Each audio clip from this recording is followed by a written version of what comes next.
बहुत दिनों के बाद फिर से आपके सामने एक सवाल लेकर हाजिर हुआ हूँ, तो आप लोग तैयार हैं जवाब देने के लिए? वो कौन से सहाबी हैं जिनको खलीफा भी बनाया गया और अल्लाह के नबी ने उनका लक़ब यानी सल्लल्लाहु अलैहि वसल्लम ने उनका लक़ब ज़िन्नुरैन रखा?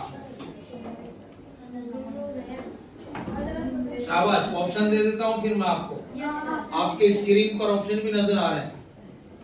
ऑप्शन ए हजरत उमर रजी अल्लाह अन्हु, ऑप्शन बी हजरत अबू बकर सिद्दीक रजी अल्लाह अन्हु, ऑप्शन सी हजरत अली रजी अल्लाह अन्हु, ऑप्शन डी हजरत उस्मान रजी अल्लाह अन्हु।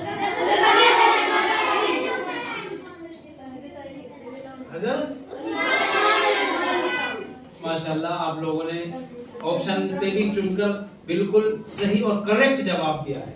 इसी तरीके से ऐसे सवाल देखने के लिए वीडियो को लाइक भी करें, शेयर भी करें, फॉरवर्ड भी करें और कमेंट्स करके जरूर बताएं कि वीडियो आपको कैसी लगी।